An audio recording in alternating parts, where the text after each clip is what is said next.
What's up, everybody? Welcome back to a brand new episode of the Arnies. We are three young men that would absolutely cower at an offer we couldn't refuse with nothing better to do. I'm Matt Johnson, and I just wish all three of the Lord of the Rings movies were on this list. I'm Keith Baker, and I'm feeling good as Blondie. And I'm Austin Terry, and I can't believe the current state of Liam Neeson's career. What's this man doing? He's a good actor. It's shocking.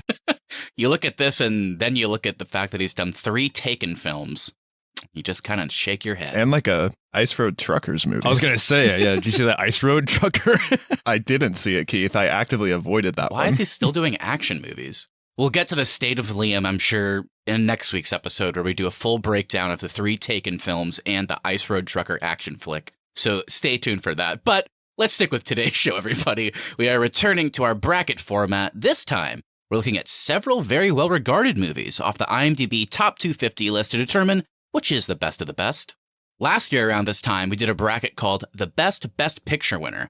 We each chose 12 of our favorite movies to ever win the ultimate prize and battled it out to see which was the best. To continue that tradition of award season, we're doing something a little bit similar. So IMDb actually keeps a list of their top 250 movies of all time. So we grabbed the top 12 off of that, and we're going to put them all through our bracket format to see which comes out on top. I think this will be an interesting one because most of these movies are rated by people in IMDb, not necessarily critics or anything, something like Rotten Tomatoes, for example. So a lot of these movies could be considered popular choices in addition to the undeniable classics included in there as well. So, Austin and Keith, with that out of the way, as usual, how about you fill me in on what your experience was like going through these movies in preparation? Had you seen most of these before? I had seen the majority of these before. There was a couple on here I had seen for the first time, so it was very exciting for me to go and watch some of like the highest regarded movies of all time and experience that for the first time. I think for the most part, this was a really fun bracket to prepare for. All of these are great movies on here. We definitely have no bad films. I do have a couple that I'm like, the reputation is preceding the actual quality of the film, and maybe that's why it's in the top 12. So I have a few I'm excited to get into, but overall, this was a fun one to prepare for. Yeah, same here. I've seen the majority of them. I think there's maybe 4 I had not seen before, so it was good to go and watch those, and I loved all 4 of them. Well, no. I loved 2 or 3 out of the 4. And the other one was all right. I'm with Austin. I think they're all pretty good, but there's definitely some weaker ones in here. Can definitely think of a lot of others that would be good candidates to replace these. So I'm just excited to see y'all's thoughts. Yeah, my experience was pretty much the same. I think just like Austin, I had seen pretty much all of these with the exception of 2. So there was 2 that was really fun to watch for the first time because they're included in this list among movies that I really do love. So it's like, wow, I've heard about the reputation of these movies. Are they going to hold up? And I think they did for the most part. So I'm really excited to get into those 2 in particular, just because that'll be a fresh conversation for me. And the rest of them, yeah, I think I can definitely appreciate where Keith's coming from. There's certainly some in here that it's not that I don't know why they're in here. It's just that, yeah, I can think of some other ones that I think might fit the bill a little bit better. But still, at least for Christ's sakes, at least this might be like our first bracket out of, I don't know, like the 12 or 13 we've done, where I can definitively say there are no bad movies in here. There are certainly some that I think have some weird stuff in them, and do they hold up? I don't know, but I think they're all at least good, so I'm really excited to talk about a bunch of good movies for once. So whenever we do brackets talking about, like our recent one, for example, like the rom-com bracket, the criteria is pretty easy. You know, is it romantic? Is it funny? It's kind of all you need. With a holiday movie, does it take place during the holiday times to give you that nostalgic feeling? It's all you need. This is a bit different, so I know we usually talk about criteria before jumping into it. Do you guys have any, since these are all very different movies? Like, can we even have criteria, or should we just keep it loose? What are you guys thinking? I don't know if I have a criteria, but I do have, I'm giving bonus points to movies that maybe came out in the 40s or the 50s that still hold up and feel modern to some of the later movies that are on this list that maybe came out in the early 2000s and the 90s. That's where I'm giving some bonus points to. As for criteria of what's actually going to win this bracket, I think it has to be a perfect movie to win this one today. I don't think we can point to like one specific flaw the movie has, because this is essentially deciding the best movie ever made. I guess that is true. That is true. I mean, you could really like list it all out, like best performances, best story, all that jazz. I just don't know, but I think I'm kind of in Austin's boat. I mean, yeah, what's the best movie out of these 12? If people are saying these are the top 12 movies of all time, then let's see if that's true. Yeah, I like what you guys said there, because I was going into it like I don't really have any criteria. Just if it's really awesome, I'll vote for it. But yeah, I do like that. I think maybe as we get towards the end, I'm going to try and think a bit more about, is this a quote-unquote perfect movie? Is there a perfect movie? I don't know. but does it feel like it kind of earns its keep amongst this list? I think that's what's going to make things interesting. Because like he said at the start, there's plenty of movies that I could think of that I would like to see in a top 12 of all time. So since those are not there and I'm just dealing with these, like, which is the best of the best? And like you said, Keith, that can be performances, story. I mean, there's so many different things to consider. So yeah, I think as we get further in this list, it's going to get interesting. So yeah. Can it be a movie about a white wizard hugging a short little hobbit creature? I don't know. It's a great question.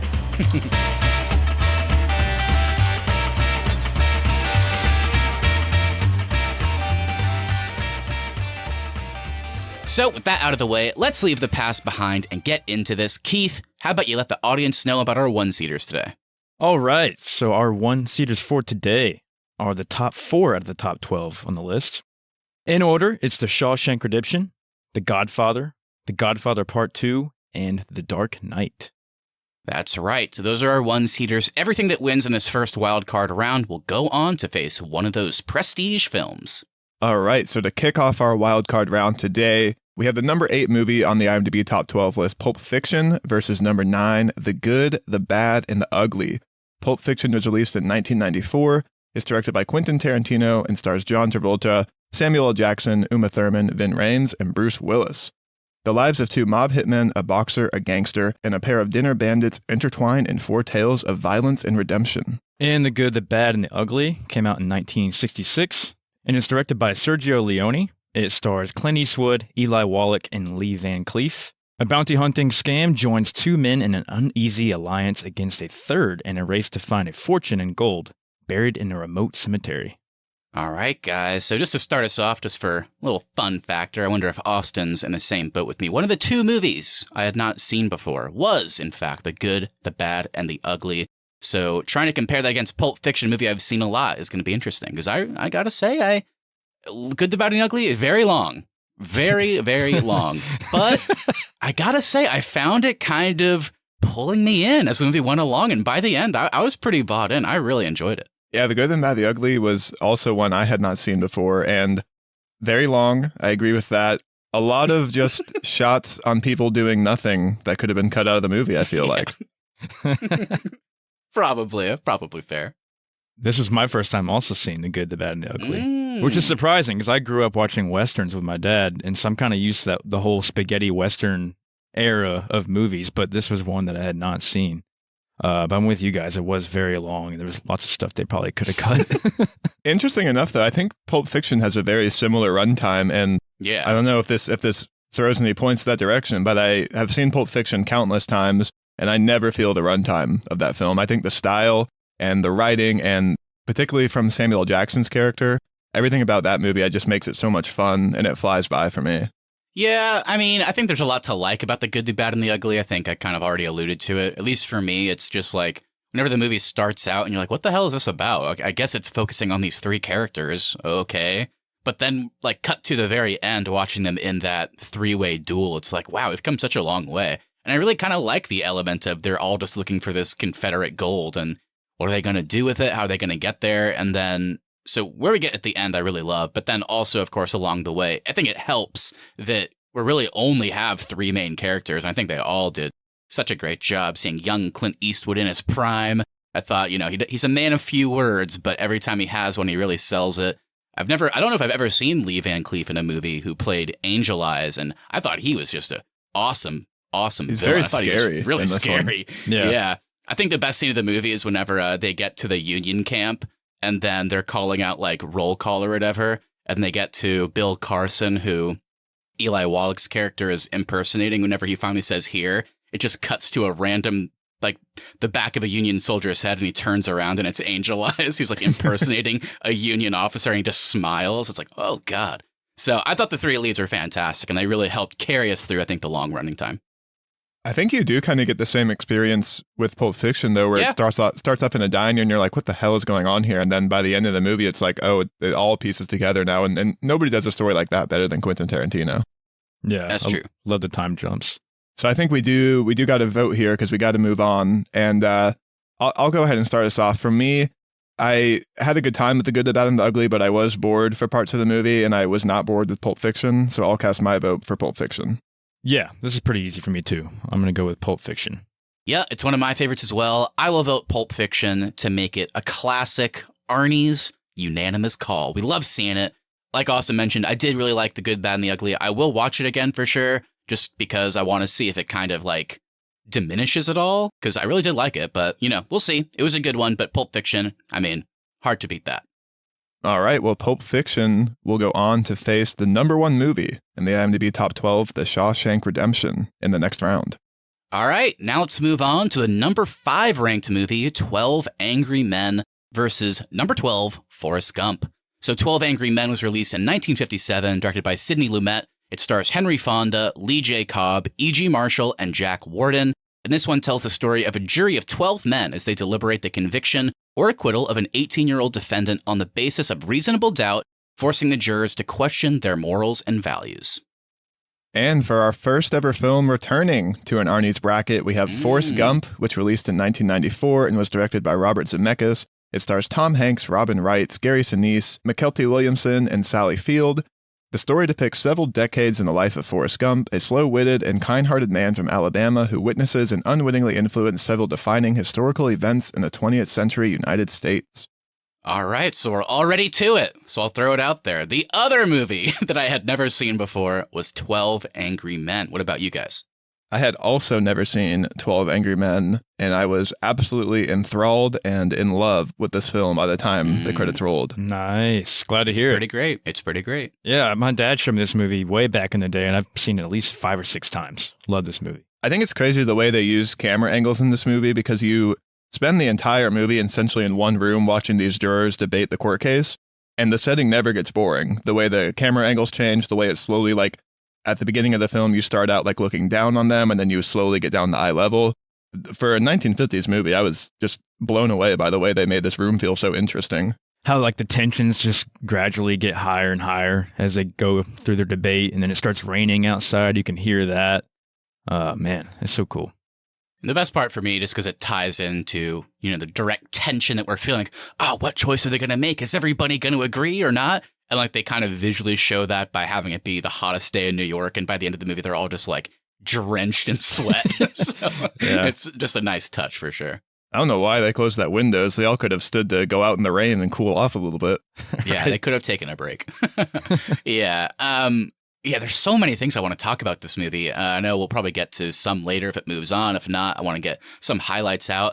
But it kind of ties into what Austin said with like the way they shot just in this very small room. I also, in addition to that, loved how, I don't even know what I would call it. Just like some of the, I don't know, maybe like demonstrations they did were so, I thought they were going to be stupid, but whenever it's like, okay, so the witness says that he got out of bed and made his way in 15 seconds to the door and caught the guy running down the stairs. So that means he must have walked down this hallway, double backed in 15 seconds, and he had a bad leg. Well, let me demonstrate it. So like they show you like a picture of like the apartment layout, and then is it even possible for him to do that? It's like, why is this interesting? But it really is. It was super cool watching them basically go through all these witness statements and discover if it was even possible, basically. I think, too, for a movie in the 50s, like a story about prejudices and personal biases influencing a case was like super engaging and feels very relevant today, too. Mm-hmm. Yeah, lots of racism in that room. Yeah, which I'm glad they didn't shy away from back then. Man, the performances, though. What'd y'all think of Lee J. Cobb? What a dude right there. Yeah. Juror number 4, also known as the last one to kind of give his not guilty verdict. I thought he was great. Henry Fonda as a kind of our catalyst who brings it up.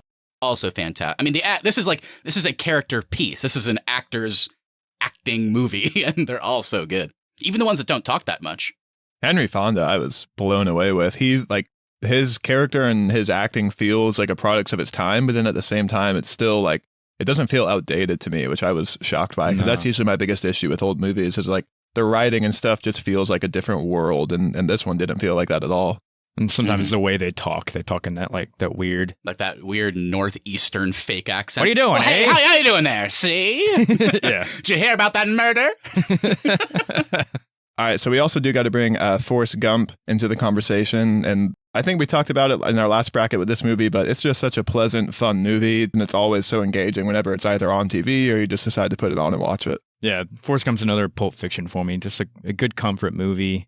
Love the story. I love all the comedy in it, all the characters like Lieutenant Dan, and and Jenny and Bubba. They're all so fun. Forrest Gump is another one, like Pulp Fiction. I've actually probably been watching Forrest Gump even longer than that, because I'm sure I watched it as a kid as well. And it definitely impacted me a lot when I was younger. And as I've gotten older, I know there's like this weird, there's like some vitriol against this movie now, and I think it's just because people are disappointed that it won Best Picture. And it's funny, because on this bracket, I won't spoil the ones that we haven't talked about yet, but 1994, man, that was a year for movies, and we're going to get to some of the other ones that Forrest Gump beat. My only real knock against Forrest Gump, and it's kind of just a general thing, is as I've gotten older, I feel like the movie more and more just feels like a fun watch to me. I don't know if I get anything else from it. It's just enjoyable. I feel good watching it. I like the characters, but I don't know. Whenever I walk away, it's kind of like, oh yeah, that was enjoyable. That's Forrest Gump. I like that movie, but it's kind of just fun and it's heartfelt. I don't know. It's kind of it to me now, I think. I don't know if the movie really has a ton to say with the character. I think it just wants to take its premise of let's put Forrest Gump into all these situations and see what might have happened. And that's not a bad thing for the movie, but I think you're right. And in this bracket specifically, I don't know if it's going to beat out other movies just because you're right. It is just like you put it on and it's like, oh yeah, that was a good time. And then you kind of move on with your day. It doesn't really stick with you. Yeah, it's definitely a make you feel good kind of movie. You can put it on anywhere. But if you're debating it with 12 Angry Men, man, I think 12 Angry Men would take it in performances. Oh, yeah, I agree with that. I do love the performances in Forrest Gump. And I guess to play devil's advocate on my own point, there are like little things they say. It's not like the whole overarching plot. Like, again, kind of like in the inverse, as I've gotten older, I really, really love Gary Sinise as Lieutenant Dan in that story. That gets way more impactful, I think, the older you get. Watching him kind of, as Forrest says, make his peace with God, so to speak, is a really beautiful little side plot they have in there. But I don't know. Yeah, that's kind of it. It's just like a bunch of little side things that I really like. Whereas, like you said, Keith, when you're talking about 12 Angry Men, it's like, I don't know, that one, not only is the acting great, not only are the little character moments so good, but kind of what they're doing in that story. It feels like it's impactful in their own world. It's relevant today still somehow, all these years later. I don't know. It's a tough one. Once again, I think we got to vote, and we may have another unanimous on our hands here, but I will be voting for 12 Angry Men. Yeah, I can't believe I'm saying it. I do want to, just before I close out here, say I do still really love Forrest Gump. It's a really great and fun movie, but comparing it to a movie I had never seen before, I think I'm kind of with Austin. It kind of hit me out of nowhere. I knew this was like a well-regarded movie, but it somehow hit me harder than that on top of what I was expecting going in. So as crazy as it sounds, I think I got to go 12 Angry Men as well. I thought it was so good. And maybe this is just because we're doing this in a bracket of where every movie is 3+ hours. Hour and a half runtime, and to be that good. It's the shortest movie. Incredible. Thank you for saving me some time. Man, yeah. I think I'm probably going to have to go with 12 Angry Men as well. While Forrest Gump is one of my favorite movies to watch and put on, and 12 Angry Men, I maybe watch it every few years. I think it's just a little bit more powerful and makes more of an impact. So it's moving on. So 12 Angry Men will go on to face the number 4 ranked movie, The Dark Knight. Another movie about justice. Yeah. And vengeance. Justice. Up next, we have a little franchise battle with number 7, The Lord of the Rings, The Fellowship of the Ring, versus number 10, The Lord of the Rings, The Return of the King. The Fellowship of the Ring came out in 2001. It's directed by Peter Jackson. It stars a huge ensemble cast led by Elijah Wood, Ian McKellen, Viggo Mortensen, and Sean Astin. Set in Middle-earth, the Dark Lord Sauron seeks the One Ring to return to power. The ring has found its way to the young hobbit Frodo Baggins, who along with 8 companions begin their journey to Mount Doom in the land of Mordor, the only place where the ring can be destroyed. All right, and then we're skipping over from the first movie to the third movie with The Lord of the Rings, The Return of the King from 2003, of course, directed once again by Peter Jackson. And our same ensemble cast returns, this time alongside Andy Serkis, Miranda Otto, David Wenham, Carl Urban, and John Noble. Frodo, Sam, and Gollum are making their way toward Mount Doom in Mordor in order to destroy the One Ring, unaware of Gollum's true intentions, while Gandalf, Aragorn, Legolas, Gimli, and the rest of the gang are joining forces together against Sauron and his legions. All right, guys, so this is going to be an interesting one because I'm a diehard Lord of the Rings fan. I love the books, I love the franchise, which includes movies, video games, everything in between. Excited for that Amazon TV show, by the way. And I know I've showed you guys these movies before, and you weren't a fan of them. I know that was a long time ago, and I can't remember if you've tried watching them again since then. But the main reason I'm excited about this matchup is because, at least to start, And I didn't set this up. Everybody go check out the IMDb top 250 list to confirm.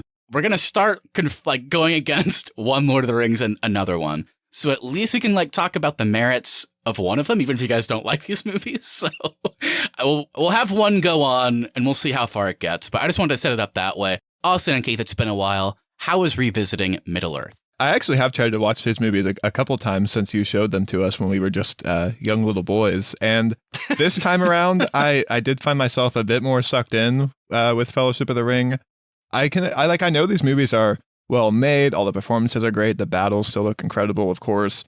I think where these movies lose me is I am just very uninvested in the Frodo storyline. And that takes up the bulk of this entire franchise. And every time we go back to him, he's always doing the least interesting part of the story to me. So that's where these movies lose me. I'll say this time around, it's a very simple vote. I find Return of the King more engaging than Fellowship of the Ring, and I had a lot more fun with that one than I did with just the overall setup of the franchise in Fellowship of the Ring. Austin pretty much just copied my entire thoughts. Yeah, I'm right with you there. I do not like, I don't want to say I do not like. I'm not as invested, like you said, Austin, in the Frodo story. I would much rather see more of Aragorn and Gandalf and even Merry and Pippin and all those guys together. I liked all that stuff. But Frodo and Sam and Gollum, I don't know, something about it just kind of bored me a little bit. But I could see why people love these movies. But I still, this go around watching them, I definitely liked them a lot more. But I'm still not quite there yet. Maybe I need to rewatch them again. I don't know, maybe. It's interesting. I feel like Return of the King used to be my favorite, but as I've gotten older, I think I do kind of appreciate where we are in the Fellowship more. And I feel like the way we get introduced to those characters is super just well set up. I love Aragorn so much. I think Viggo Mortensen might be my favorite performance out of the trilogy. And yeah, just watching where these little hobbits who nobody kind of batting an eye towards and seeing them have to take on this burden and the way they set that up in Fellowship and watching where things end in kind of a sad spot and watching them have to kind of diverge paths is always something that I think hit me a little bit harder. I think Return of the King's great, but I think that one's, of course, a lot more about wrapping things up. So lots of battles, which are all great. I think even the moments where they go to CG more than practical, of course, doesn't hold up super well, but I at least like that there is a lot of practical stuff there. So since that one's more about kind of wrapping things up and a lot of battles and stuff, I think I might actually vote for Fellowship of the Ring just because I like it a little bit more. I think the set pieces in Return of the King are just with all the extras involved. It's insane how much they were able to do practical. And I think for just the battle aspect and it just for me being more engaging, my vote's probably going to be Return of the King just because I find that one more interesting and you don't have to spend as much time with Frodo as you do in Fellowship. Yeah, I'm kind of with you there, Austin. I like the battles and the way the story kind of progresses more in Return of the King. And going back to the Fellowship, though, I love the ending of Fellowship. I thought the ending, whenever Sean Bean's character dies and Viggo is mourning him and all that, I thought that was incredible. But I think I'm also going to have to vote for Return of the King. All right, well, Return of the King will go on to face the number 2 movie on the IMDb Top 12, The Godfather Part 1. And to end our wildcard round, let's do number 6, Schindler's List versus number 11, Fight Club. Schindler's List was released in 1993 and directed by Steven Spielberg. It stars Liam Neeson, Ben Kingsley, and Ralph Fiennes. The film follows Oskar Schindler, a German industrialist who saved more than 1,000 mostly Polish-Jewish refugees from the Holocaust by employing them in his factories during World War II. Fight Club came out in 1999. It's directed by David Fincher. Stars Edward Norton, Brad Pitt, and Helena Bonham Carter. Norton plays the unnamed narrator who is discontented with his white-collar job. He forms a fight club with soap salesman Tyler Durden and becomes embroiled in a relationship with a destitute woman, Marla Singer. This is my first time seeing Schindler's List in its entirety. It's one of those movies I feel like that gets shown all the time in school, but I'd never seen it all the way through. Yeah, I'd seen this one, but only once before, and it was years ago. It's one of those movies, I think stuff like Requiem for a Dream, where you watch it and then the credits roll and you go, okay, that was really good. Really appreciated that. Great directing, great everything. But I just don't want to watch it again because it kind of hits you. So yeah, it was interesting to watch it again. Yeah, I mean, I guess I just start by saying, all the performances were good. They do a really good job of explaining how the whole process went with Schindler saving the 11 or 1,200 Jewish people from going to Auschwitz and other concentration camps. And yeah, Ralph Fiennes was, golly, he was freaky. He kind of reminded me of Christoph Waltz's character in Inglourious Bastards in a way. I like the whole black and white thing. I think that kind of gave it a cool feel. I would say cool feel, creepy feel, but it was cool that they did it that way. Yeah, the black and white filming of the movie kind of makes you feel like you're there. Like it kind of feels very timeless. I think that was a great choice for this one. I like that they acknowledged that Oskar Schindler originally was not a good guy in the story. I like that you kind of see his growth throughout the film, but I like that you spend a lot of time setting up that for the most part, he really just cares about money. And it takes a lot that he witnesses before he finally kind of changes the goal of his factories. Yeah, I mean, it's a hard one to talk about. I think, Austin, I agree with a lot of those points. I think it's super fascinating to have this. I guess it's weird to call him like the Schindler character because he is a real person. But yeah, watching him go from where he started to where he ends in that final like heartbreaking scene where he just breaks down like right as he's about to have to flee the country because he's now the enemy as part of the Nazi party. But he breaks down because he realizes that maybe if I sold my car or I sold this random piece of jewelry I have, maybe I could have gotten a few more out. So it is fascinating to watch that journey. If I'm being a little bit nitpicky at times, I do think his evolution isn't always well shown. Obviously, he's just kind of a dick that loves money, and then he kind of, in the black and white nature of it, you see him see the little girl with the red coat, and that's kind of the moment that turns him, and then further turn whenever he sees her body being kind of dragged by on a cart. So I like they have those moments, but there's still moments in between with like the 3-hour, 20-minute running time where it's like, yeah, I mean, I want to root for him. It's taking me a long time to, but I still think that's part of the movie. I read that Spielberg said that they did black and white, and the way they filmed it was to give it a documentary feel. So, Austin, you kind of hit the nail on the head. They're trying to make us feel like we're actually there, and just experience something that violence is. It's heartbreaking. It's really hard to watch, and the thing that I think is so effective is even in moments of like triumph and hope and survival, they're always doing the realistic thing and the important thing of showing you that that wasn't the case for everybody. I always think of that scene where I guess it would be like the Schindler women from the factory.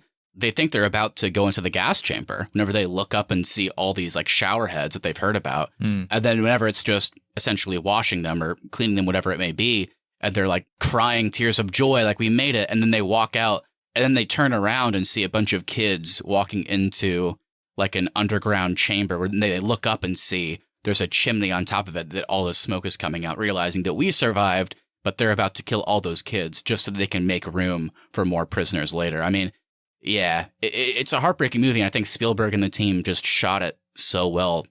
Yeah, so I think it's great. I think it's really good.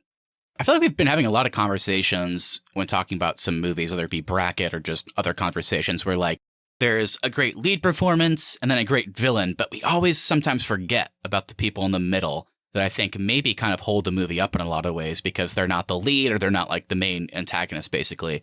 Here's another great example. I mean, of course, Liam Neeson's great. Of course, Ralph Fiennes is great. But Ben Kingsley as Isaac Stern, you know, the guy that he's working with that eventually gets sent to the concentration camps as well. I mean, what a, I think, just fantastic performance that really, without him, without that real person in Schindler's life, I don't think he ever kind of comes to the good side, doesn't realize the Nazi party's wrong. And I think Ben Kingsley kind of perfectly shows you why that was probably the case in real life. I mean, he's so good. And that's kind of what I was getting at with Liam Neeson's character is you see him really, he kind of just cares about money. Then you have Stern, who sees an opportunity to save as many people as he can. And I'm glad they gave him a lot of story time, too, because he really is the hero of the story. He's the one that saw this opportunity and did what he could to save everybody in his life and the people in his community. Incredibly powerful movie. There's no doubt about that. I know it's kind of a goofy transition, so forgive me, listeners out there. But since this is a bracket, we do need to talk about Fight Club as well. This is another one that I have seen several times, but I watched, I feel like, in rapid succession when I was younger. So it's been a long time since I actually saw it all the way through. I watched it semi-recently in bits and pieces, but it was weird. I forgot a lot about this movie. Like, I remembered, obviously, the fighting and stuff, but I forgot about, like the political motivations, like the weird, like Gen X, I guess. At that point, it would have been, like, kind of discontentment with, like, your job and what do you do to get out of that, like, kind of depression or just that state. So it was a really, really fascinating watching. What do you guys think this time around? Fight Club's one of those movies where I loved it the first time I saw it with the twist of, you know, it's the same guy. But every time I see it, I think I like it less. And I'm always confused about what the message is supposed to be of this movie. Yeah, I don't know what the message is that they're trying to get across in the movie. I get the message that Tyler Durden, the character, is trying to get across. Does not want to live in the parameters of modern society, and I guess he's just very pissed off that the generation doesn't have like a purpose or something like that. It's weird because it's like it's not only the breaking the fourth wall. There's almost too many layers to it because Tyler Durden is the personification of what the narrator isn't, and not what he wants to be, but what he thinks he wants to be, which is what Tyler basically tells him. I'm what you think you want to be. So it is this interesting element, like doing what I'm doing is going to help you find purpose, like you said, Keith. And then by the end, it's like, I guess if we tear down all these corporations and erase all the debt, then somehow that will pass to other people. That being said, I definitely hear what you're saying, Austin. I do think, and maybe it's just because of, I don't know, maybe I'm not the right person for it, but sometimes the messaging does get lost to me as well. I'm like, okay, what are they going for in this part? I don't know. But I don't know. It's well shot. I like the movie, but I do get confused too. You just think it's just this fight club where like for the men to get their aggression out, and then all of a sudden now they're like a terrorist group. Yeah, that's the thing too. It's like the shift to the terrorist group where it's like these are not like good people, and they're not like people you can really root for in the story either. So that's where it's kind of gotten lost for me as I get older. The thing I like about it is that they're not, as far as we know, and Brad Pitt's character says it at the end, like, these buildings are all empty. We're not killing people. We're not trying to hurt people. So they go from this fight club where it's like they're taking punches and throwing out punches to kind of get out their aggression, like you said, but also take some hurt because they don't feel anything. They're numb in their day-to-day. So getting hit makes them feel something, makes them feel good. And I weirdly kind of like that, just like, it's almost like a snap of the finger in one day. Oh, we're a terrorist cell now. Like, yeah. It's like a commentary kind of, and I do appreciate that. And it's like, we're not hurting people. We're just like, trying to let other people feel what we feel. But of course, then when Meatloaf's character dies, it's like, Edward Norton's like, guys, this isn't the right thing. They're like, oh, like, it's definitely a commentary. I think it can be a little bit goofy at times, so I hear where you guys are coming from. But yeah, just to throw it out there, I'm voting for Schindler's List. I do appreciate Fight Club. Maybe years from now, it's something that I'll grasp a little bit more, but I'm still not at that point yet. So I think Schindler's List is fantastic, so it gets my vote. Schindler's List will get my vote as well. I think the sheer scope of this film, too, is something we'll probably touch on later, but no one does this better than Spielberg. But all these extras together, like these giant set pieces set in this time frame, just everything about this movie really worked for me. Yeah, it'll go on for me as well. Really impactful, and I think it's a story that everybody should know. All right, well, Schindler's List will go on to face The Godfather Part 2 in round 2.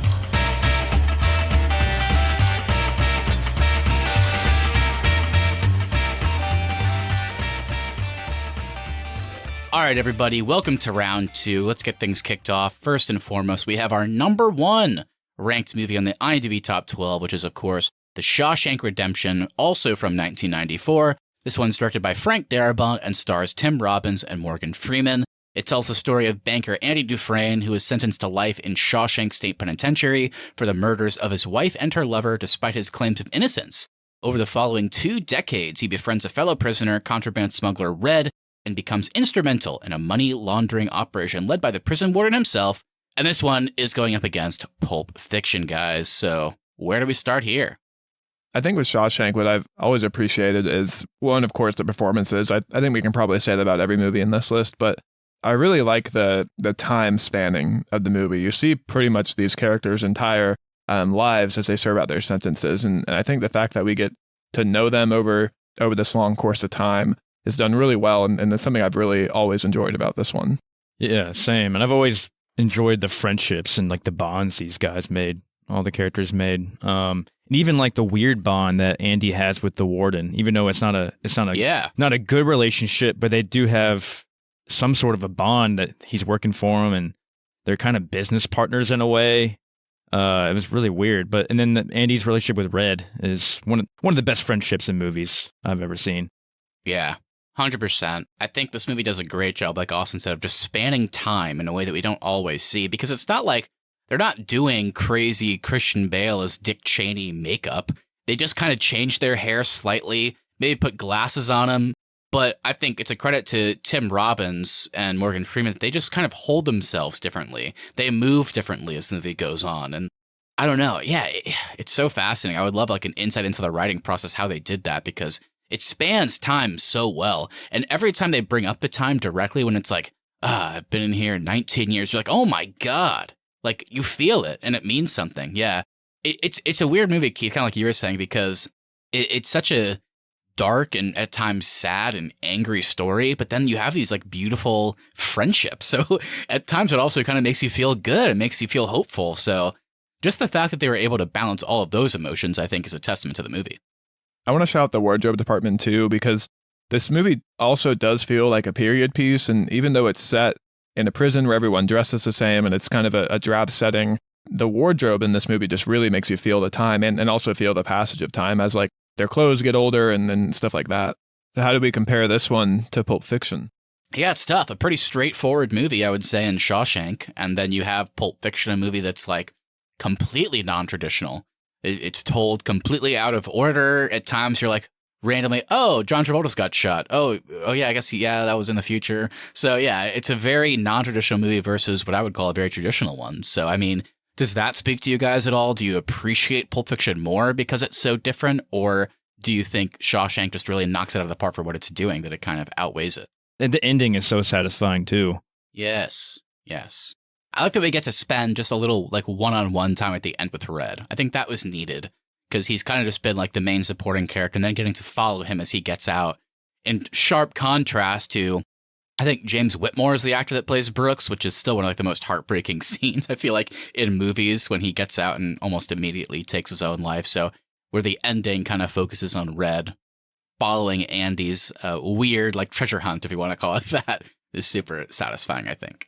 I think you also just get to know the characters better in Shawshank Redemption, where you don't, just because of the way the movie's made, you don't spend that much time with the characters in Pulp Fiction because you're constantly going to the other chapters. And for both of these movies being very dialogue heavy, I think, despite how many times I've seen both of these movies, I think Shawshank Redemption holds my interest a bit more than it does with Pulp Fiction, because when you think about it with Pulp Fiction, there's really only like 3 key events in the film. There's John Travolta's death, there's Bruce Willis and Vin Rhames getting captured, and then there's the diner scene. And it's almost a 3-hour movie, and there's really not a whole lot of like important events in the film. It's a lot of time with just characters walking around or driving around and talking. And that's what I love about Pulp Fiction. I love the randomness of it, and it's so fun. But I already know where I'm going to vote, and I'm going to go ahead. I'm going to vote Shawshank. People use the term masterpiece for movies. I think this one definitely holds that regard. So it's going to get my vote. Yeah, I think Pulp Fiction is fantastic, but the thing that I think, I mean, it's such a good movie. The acting is so good. The way they tell the story is so crazy and so fun. And I agree with you, Austin, that there's not a lot of like huge, like consequence, like world consequence ending or whatever you want to call it, like moments. But even the little things, while maybe they're not important, I think they kind of hold their own. Like, I always think of Harvey Keitel coming in at the end as the wolf and just helping Jules and Vincent kind of clean up their mess.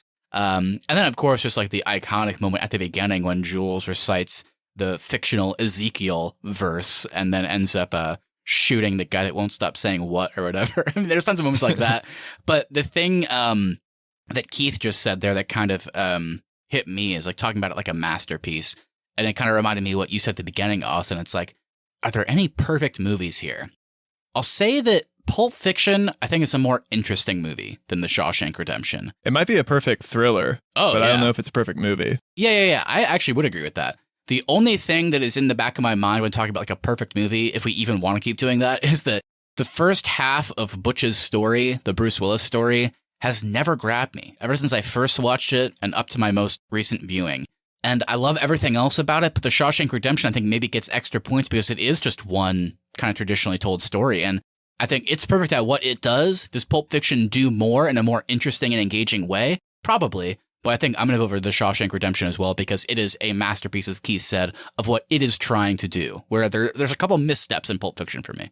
With Shawshank, they do such a good job of keeping the stakes up for the entirety of the movie, and you're actually scared and rooting for these characters, and everything that they do feels so consequential to their world of this prison, and they convey that in a way to where every decision they make, you're always wondering like, how is this going to impact their time in prison, and you're very scared for these characters. And I don't get that same feeling with the characters in Pulp Fiction. I find them fun. I find the performance is good, but I will also have to go with The Shawshank Redemption.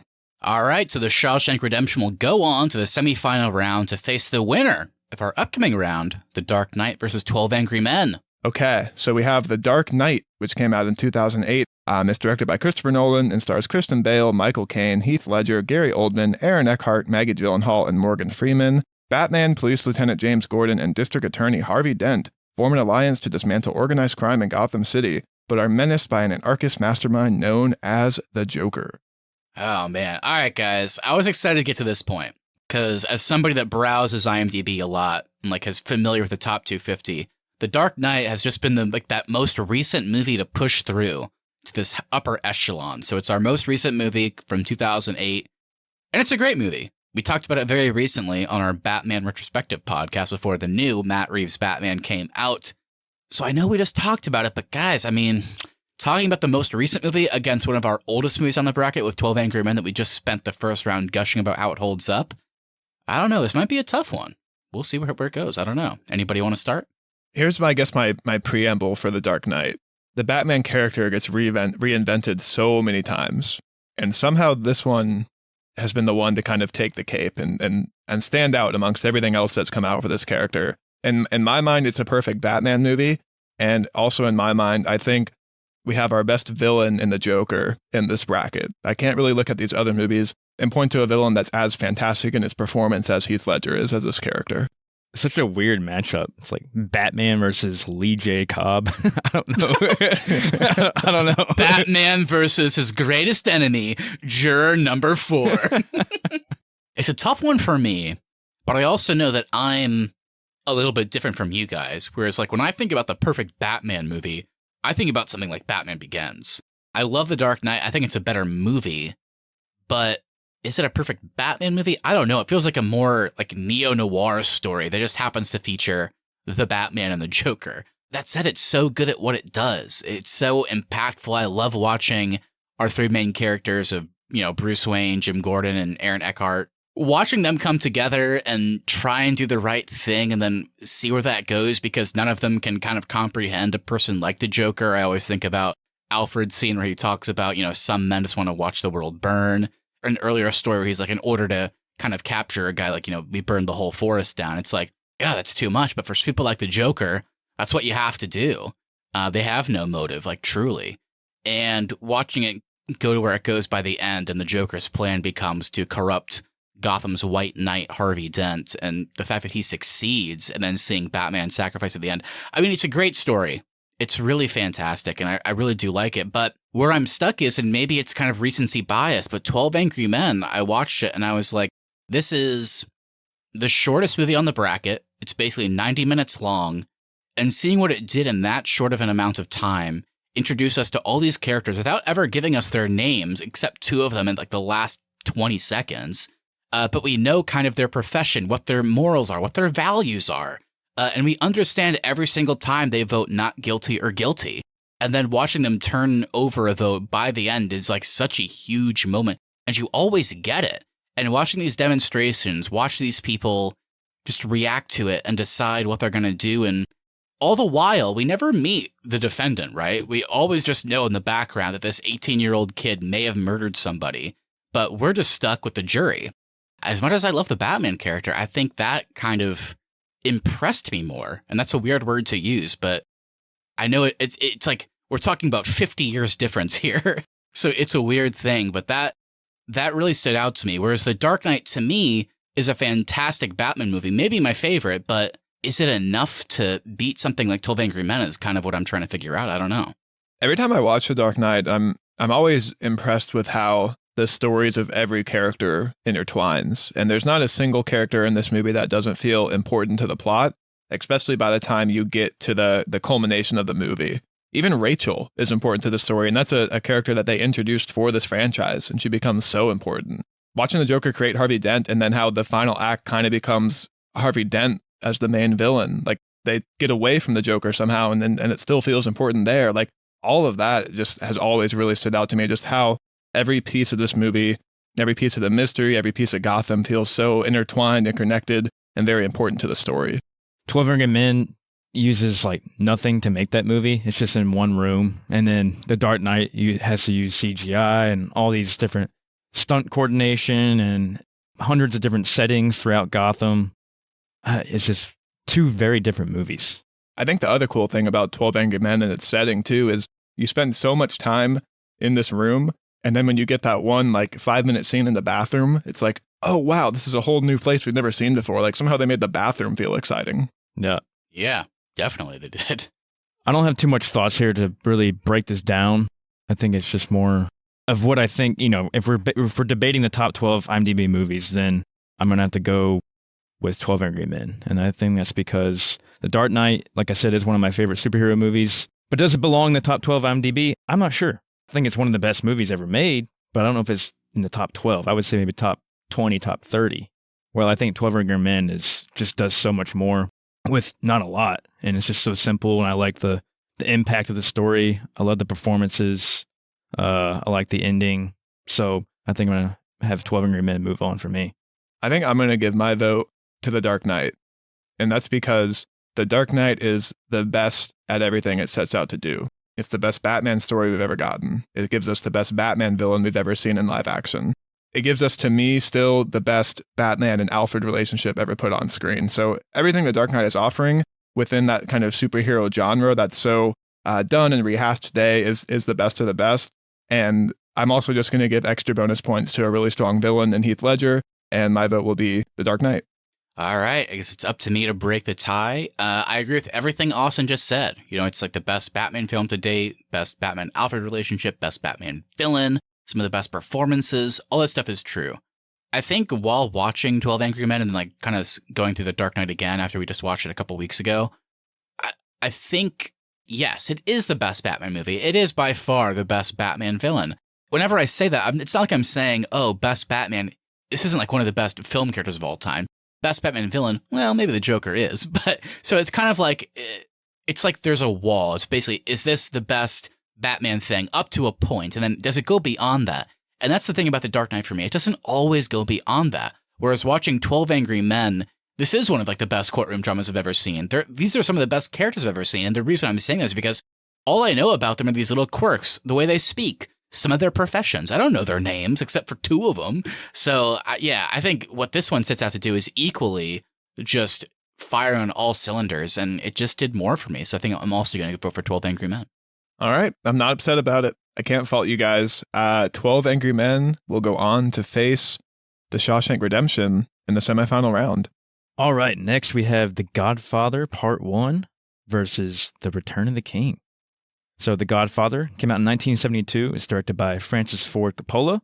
Stars Marlon Brando, Al Pacino, James Caan, Robert Duvall, and Diane Keaton. The story, spanning from 1945 to 1955, chronicles the Corleone family under patriarch Vito Corleone, focusing on the transformation of his youngest son, Michael, from reluctant family outsider to ruthless mafia boss.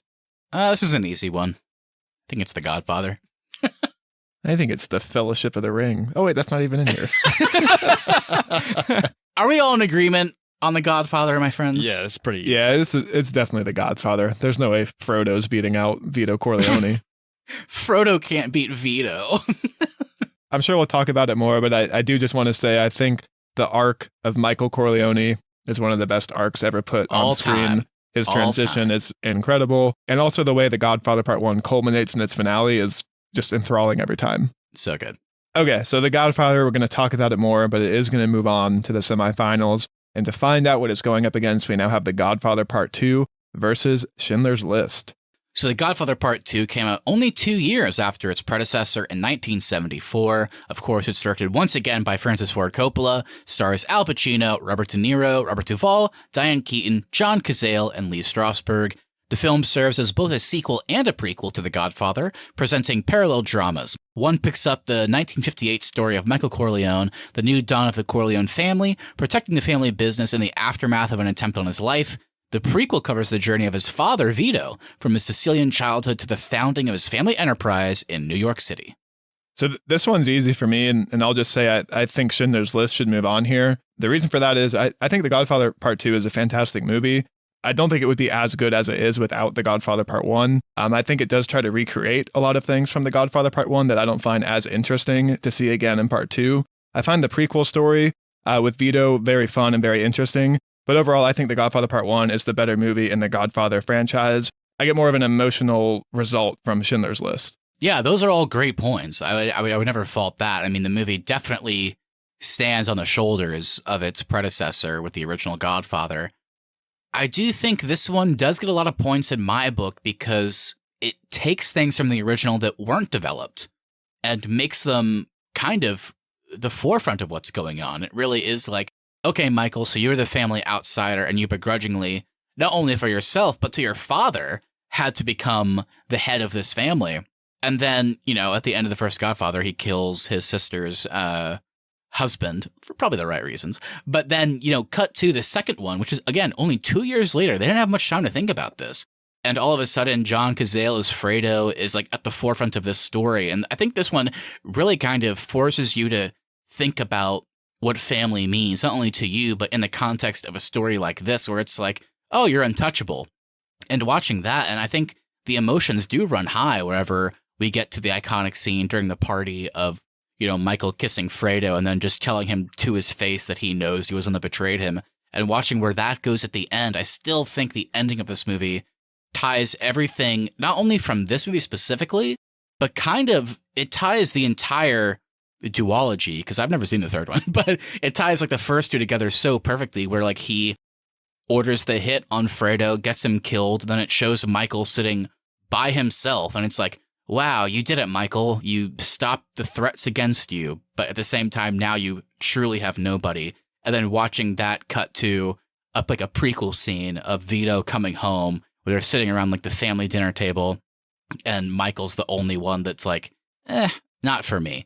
And it's kind of like, we've talked a lot about journeys in this episode, watching where characters go from the beginning of the movie to the end, and watching where Michael was at the beginning of the first movie to that both present day and flashback scene at the end of 2, I think is just, man, it's such a beautiful story. So I guess what I'm saying is the only thing I disagree with Austin a little bit is I think 2 stands on its own a little bit better than he does. But then again, I mean, Schindler's List is still great, so I'm still, trying to think about it a little bit. Yeah, the arc of Michael is what I love in The Godfather Part 1. I don't think he has as much of an arc in Part 2 as he did in Part 1. And I think the arc of Oscar Schindler in Schindler's List, while at times maybe it's a bit underdeveloped, I still think the arc of that character is really fascinating to watch as it goes on. The other thing I'll say, too, about Schindler's List is I did find the kind of the chess game that Oscar has to play with the SS officers at the concentration camps. I always found that really engaging, how he has to make it seem like he's enjoying this when really he's, hosing down the trains because he's just trying to get these people to cool off and get them water. But he has to like make it seem like he's laughing and joking to the SS officers, like little things like that. I was like, wow, this is fascinating. Yeah, I think if Godfather Part 1 and Godfather Part 2 was like one long movie, then I think we'd beat Schindler's List. Because there's so much I do like in Godfather Part 2. I like seeing a young Vito, Robert De Niro, and his like the way he kind of navigates his way from Italy to New York. But yeah, I like Marlon Brando better as Vito, as an older Vito, and I like James Caan's character. I just like a lot of the performances better in Godfather Part 1. So comparing Godfather Part 2 to Schindler's List, I think I'm going to go with Schindler's List. Yeah, I think I would vote The Godfather Part 2. I won't get into as much why. I think I already kind of did. But it's interesting because I think the one thing I differ on both of you is that I prefer The Godfather Part 2 to the original. So I think that kind of might explain some of my reasonings. No issue with Schindler's List going on, but yeah, so not quite a unanimous vote, but it's close. I had to think about that one for a while. It's funny, Matt, you mentioned extended cuts a second ago, and on HBO Max, there are the extended cuts of all of the Lord of the Rings movies, and I did not seek those out for this bracket. They're very good.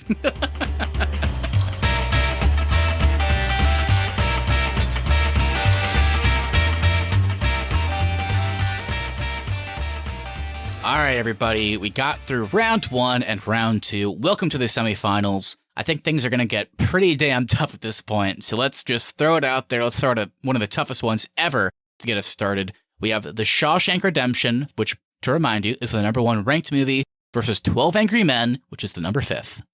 I might have to lean towards something like 12 Angry Men for me in this one. I find the filmmaking of that movie so fascinating. Being set in that room, keeping you engaged for an entire hour and a half. You don't have really any set pieces in this movie. It's one room in black and white. It's sweaty, it's rainy. That's really it. And somehow it's super engaging. I do love the friendship in Shawshank Redemption and all the relationships there. And you've called this out a lot, Matt, in 12 Angry Men. You don't even learn the characters' names, and somehow you're still invested. I think I'm just more fascinated by 12 Angry Men at this stage in the bracket. Right now, I'm kind of leaning more towards Shawshank, but I like what Austin just said there. I'm really proud of Austin for liking 12 Angry Men. He's back, baby. It's a wonderful life, but it'll do, I guess. Oh, how dare you. Jimmy Stewart? Jimmy Stewart. I'll keep this one simple, and maybe I'll have to get into it more if we get like really locked on this vote. But the reason I think I voted for Shawshank earlier, because it went up against Pulp Fiction, is because, and I know it's completely a personal take. I love Pulp Fiction, but there's a couple storylines in there that I don't care about as much, that I don't think pay off as much. So that one wasn't like perfect what it was doing. I voted for Shawshank because I feel like it's perfect at what it is doing. And I still feel that way. But the word that I kept using was Shawshank is very traditional. Roger Deakins shoots it, and it looks beautiful. But I think at the end of the day, it really is a story about friendship, hope, redemption, all that good stuff, and all that makes sense to me. But 12 Angry Men, I think, is also a perfect movie. And I think it kind of fills that Pulp Fiction void where this one is kind of non-traditional too, but not in its story.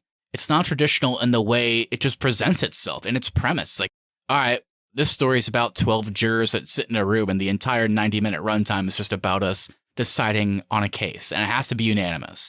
And I love the Shawshank Redemption, but I'm going against my traditional argument here, because while that one is very straightforward, 12 Angry Men, the story is, but everything about it isn't. And that's what I love about it. Like you said, Austin, we don't know these characters really that well, but we still understand them, all 12 of them, completely. And the fact that they did that in 90 minutes is insane. So if we're talking about the more perfect movie, I kept saying Shawshank is perfect at what it does. 12 Angry Men is perfect at what it does too. But I think what 12 Angry Men is trying to do is just way more interesting to me. So I think I have to vote for it as well. I think 12 Angry Men also does such a good job of giving you the stakes at the beginning of the movie, with the judge saying, you have to be unanimous. If there is anything in your mind that has a doubt, you must vote not guilty. And that little thing right there to set us up. And then that being the crux of the movie is maybe he's guilty, but it's possible he may not be. And that's the argument for the entire movie. Was so fascinating to me. And they always tie back to those stakes, and they never really lose sight of that. I think I might have to go with 12 Angry Men as well. I think you guys swayed me to go that way, because these two, man, I mean, this is a tough matchup, but yeah, I just like what it does with nothing. Like, it's just purely dialogue and emotion, and you don't really have that many set pieces. It's a table, actors, and a few cameras. Yeah. And they've made one of the best movies ever made. It's insane. And some rain sounds outside. That's it. And some sweaty armpit stains. Oh, yeah. Definitely some sweaty armpits. Oh, wait a minute. Hold on. Can we talk about how they go into the bathroom in 12 Angry Men and they're all using the same paper towel to wash their face and hands? Did you guys notice that? No, Yeah, because it's like connected. It doesn't tear. That was disgusting. Ugh. I'm voting for Shawshank. That shocked me, genuinely. Well, 12 Angry Men will move on to the finals of the IMDb Top 12 bracket. And to find out its matchup, we now have The Godfather Part 1 versus Schindler's List. All right, well, I want to throw it to you guys immediately, because we literally just talked about Godfather Part 2 versus Schindler's List, and you guys are saying, well, I think I just like the journey in the first one a bit better. If that was going to be against Schindler's List, that'd be one thing. So I got to give it to you guys. Now it's happening. It's here. What do you guys want to do? Well, I just like the journey in The Godfather Part 1 better. All right. I think right now I might have to give my vote to The Godfather Part 1. I think it is one of the best movies ever made. It's such a fascinating story. There's no bad performances here.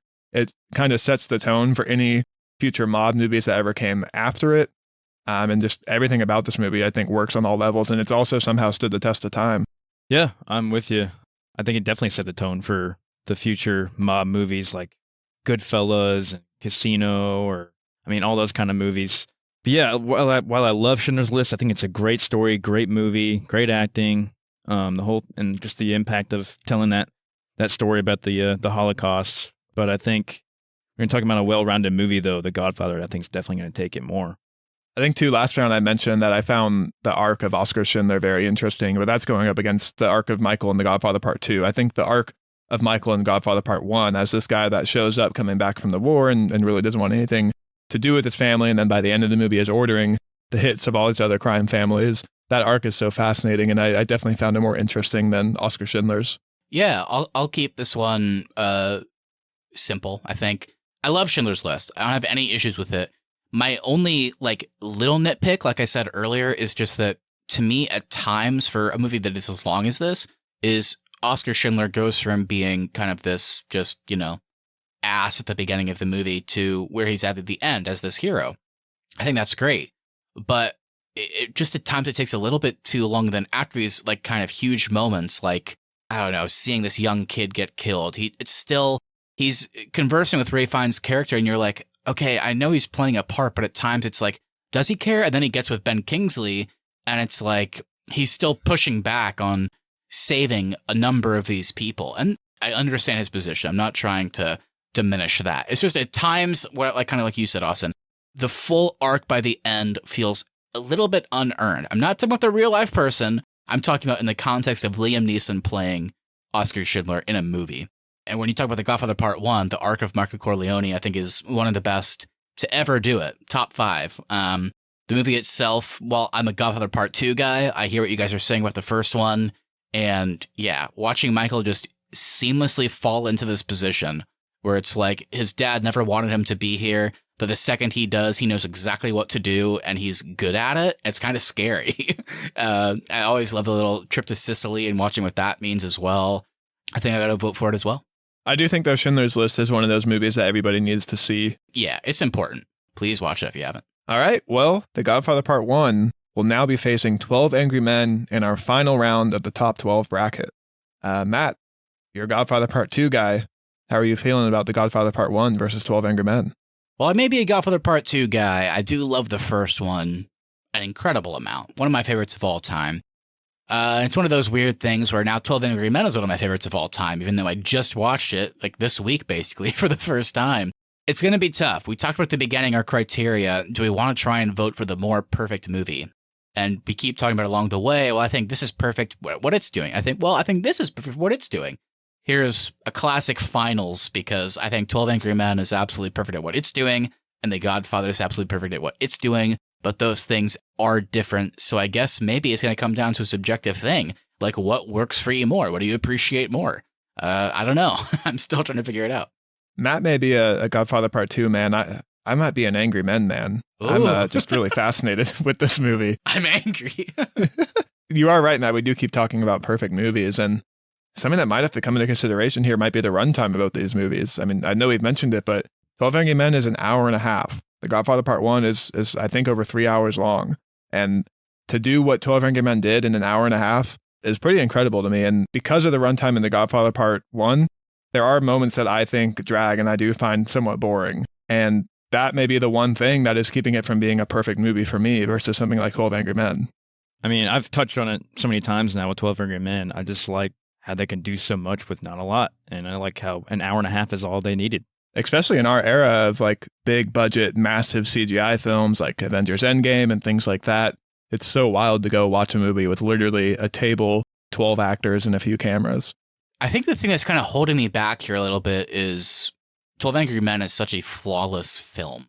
I can't think of a single thing I didn't like about it. Everything is earned. Even the characters, like I said earlier, that don't really talk too much. Like the one guy with glasses that keeps kind of changing his vote. You kind of get it by the end. But yeah, the thing that's holding me back is I've talked about now the same argument with Shawshank and Pulp Fiction before it. But The Godfather, I'm struggling to think of anything that I don't like about it either. I understand Austin's point that should we reward 12 Angry Men because it does what it does in a shorter amount of time? Sure, I think it's a valid point. But The Godfather is, to be fair, I would call it an epic. I mean, it's this weird, decade-long story with all of these characters, and you understand them all by the end. You understand all of their roles. You understand all of their purposes and kind of their just thoughts and opinions on the current leadership.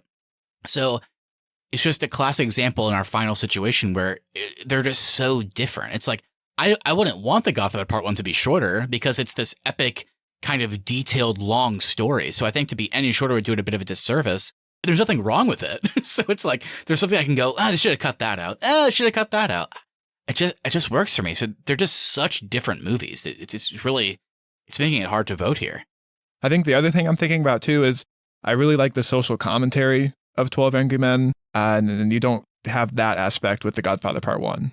I think my thing with these two is, and I'm going to bring back an old school Arnie thing here, and that's rewatchability, baby. Oh, wow. I don't know if it's old school. You bring it up every bracket. No, I try not to bring it up last two brackets. I've tried to like keep it off, but I'm bringing it back full force here. I think like a year from now that you've already, because we all just recently watched these, but a year from now, if someone said, hey, let's put on a movie, but we only have only two DVDs. It's 12 Angry Men and The Godfather. Which one do you want to put on? It would not be The Godfather because you need your entire afternoon cleared for that. I might have to say 12 Angry Men. I get it, guys. I get it, but I will push back. I feel like I've always been a bit more with Keith on rewatchability. That is something I appreciate too. But in this specific case, I mean, The Godfather's so good, though. I agree with you. I wouldn't watch that over 12 Angry Men. I think I would probably always pick 12 Angry Men. But I would still, while watching, you know what I would do? While watching 12 Angry Men, I'd be like, God, The Godfather's so good.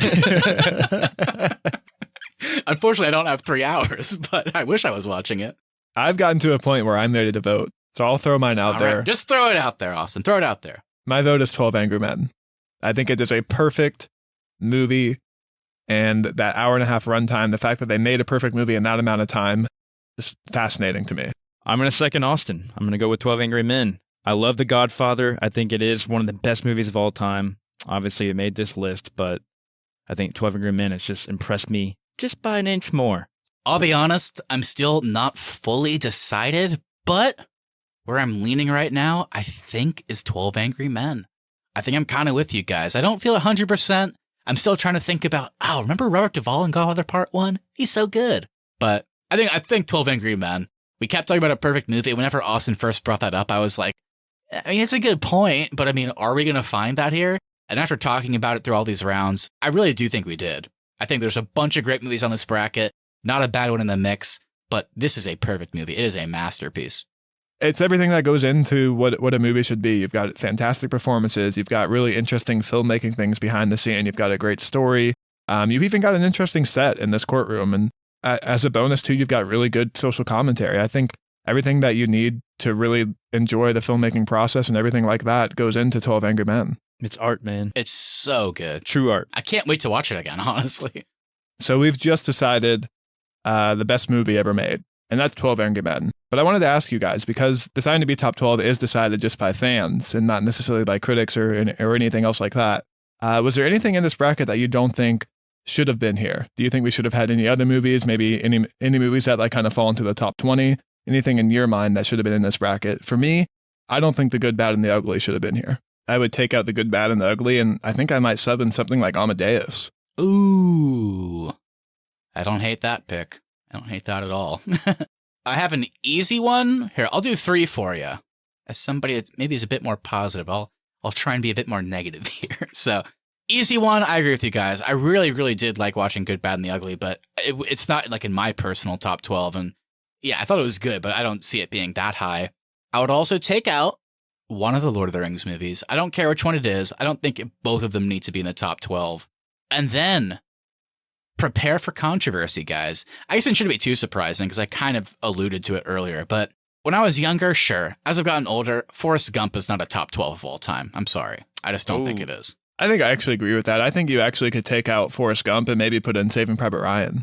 Yeah, I could agree with that. Yeah. I was surprised Saving Private Ryan wasn't higher. Keith, are you upset that we didn't talk about Star Wars today? I was just about to bring it up. That's a good point. That's a good point. I think Empire Strikes Back could have been in here, or at least top 15. Not Attack of the Clones? No. I love sand, or I hate sand. That's bottom 250. I love sand. I love sand. Gets everywhere. So the 2 for me, I guess I should say 3. So looking at number 15, 16, and 17 on the 250 list, we just mentioned it, episode 5, The Empire Strikes Back. I would have loved to have seen that just to see how far that would have gone. I'm a huge fan of the original Matrix. I think that's one of the greatest movies ever made. That would have been up there for me. And then we kind of talked about it because we talked about a lot of these mobster stories. And I don't know, man, one of the best to ever do it is Scorsese with Goodfellas. That movie rocks. Goodfellas So yeah. that's up there for me too. So if any of those three had been in this bracket, I think it would have made things a bit more challenging for me. Well, maybe in the future we leave 12 Angry Men in, but then we expand it out to the top 50 and we make our own top 12 list and go through it that way. I like that idea. That's actually, ooh, yeah, that'd be fun. That'd be fun. I think Indiana Jones and The Last Crusade should have been in the top 12. Ooh, that wouldn't go very far. I'm with you, Keith. Keith and I would have pushed that to the end. That's one of my favorite movies. Well, there you go. There's our winner, 12 Angry Men. You are the winner of our IMDb Top 12 bracket, which I guess also means you're one of the best movies of all time / the most perfect movies of all time. I don't know. You're a lot of good things. We love you. Congratulations. Thank you, everybody, so much for listening. If you enjoyed this episode, make sure you hit that follow button so you never miss our upcoming content. Also, if you wouldn't mind sharing us with a friend, we really would appreciate that to continue to grow our show. Please leave us reviews as well. Even if you don't want to write anything, leaving us a 5-star review on Apple Podcasts, Spotify, or wherever you get your podcasts really does help us out. At the Arnies is our social, and the Arnies.media is the website. We'll be back on Tuesday for another round of our favorite movies. In the past, we've done Cloud Atlas, Prisoners, Hell or High Water, and The Mask of Zorro, all kicking off this new round with Eternal Sunshine of a Spotless Mind from Michel Gondry and Jim Carrey. You guys ever seen this one? I actually haven't seen this one, so I'll be excited to check this out. I have never seen it either. Ooh, I'm excited for you guys. Is this a depression movie? There's elements of that, but I think you'll be surprised with what you get. I'll say that. I think I'm thinking of Melancholia. Oh, yeah, I think you are too. That's very depressing. And also, if you want to hear our thoughts on a very average Ryan Reynolds movie, last week we put out our thoughts on The Adam Project, a new Netflix original starring Ryan Reynolds as Deadpool for the 14th time. If you want to hear our thoughts on that, be sure to go check that out. Lastly, we want to hear from you, so please send us a message on Instagram at The Arnies or email us thearniesmedia@gmail.com. Which of our bracket movies stood out to you, and let us know if you think we picked the right winner. Anything you say we'll read on the show and react to it live on our latest episode. All right, everybody, have a great rest of your week. We'll be back next Tuesday for a little throwback discussion of Eternal Sunshine, so look forward to that. See you then. See ya. Don't be so angry. Why are we so angry?